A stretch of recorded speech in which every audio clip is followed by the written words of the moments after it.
نے فرمایا جو کثرت سے استغفار کرے گا اللہ ہر تنگی سے اسے نکالے گا، پریشانیوں سے بچائے گا، اللہ وہاں سے رزق دے گا جہاں سے وہم و گمان بھی نہیں ہے۔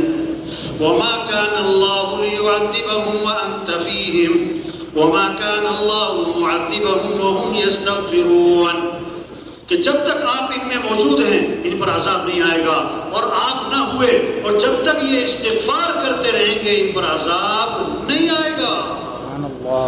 ہاں یہ اعمال ہیں، اس سے ہماری زندگی بنے گی۔ ہاں اعمال اچھے ہوں گے تو پھر حالات اچھے ہوں گے۔ حالات بنانے والے اللہ ہیں، اللہ حالات بنائے کوئی بگاڑ نہیں سکتا، اللہ بگاڑے کوئی بنا نہیں سکتا، اللہ خوشیاں دے کوئی چھین نہیں سکتا، اللہ چھین لے کوئی دے نہیں سکتا۔ ہاں اللہ کو ساتھ لینے کے لیے اپنے اعمال ہیں، ہمیں اللہ کو راضی کرنا ہے۔ اللہ راضی ہوں گے تو ہمارے حالات دنیا کے بنیں گے، آخرت کے بنیں گے۔ اگر اللہ ناراض ہو گئے تو دنیا میں پریشانیاں۔ وَمَنْ أَعْرَضَ عَنْ ذِكْرِي فَإِنَّ لَهُ مَعِيشَةً ضَنْكًا جو میرے دین سے اعراض کرے گا، اللہ فرما رہے ہیں کیسی سخت دھمکی دی ہے، میں اس کی زندگی کو اس پر تنگ کر دوں گا۔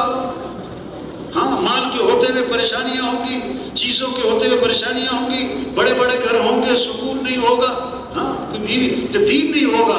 بقول ایک بزرگ کے کہ کوئی بیوی کے لیے پریشان ہوگا، کوئی بیوی سے ہی پریشان ہوگا، کوئی اولاد کے لیے پریشان ہوگا، کوئی اولاد سے ہی پریشان ہوگا۔ ہاں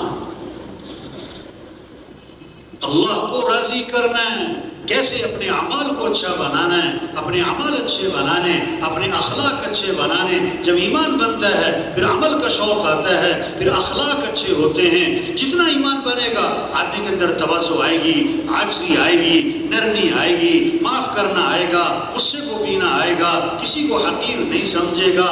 کسی کو ایک صحابی نے عرض کیا حضور میرا غلام ہے، غلطیاں بہت کرتا ہے، میں کب تک معاف کروں؟ آپ خاموش رہے، کوئی جواب نہ دیا۔ پھر عرض کیا حضور میرا غلام ہے، غلطیاں بہت کرتا ہے، میں کب تک معاف کروں؟ آپ نے فرمایا اگر ایک دن میں 70 مرتبہ غلطی کیا کرے تو معافی کر دیا کرو۔ سبحان اللہ۔ ہمارا دین محبت سکھاتا ہے، محبت سکھاتا ہے، ہاں محبت سکھاتا ہے۔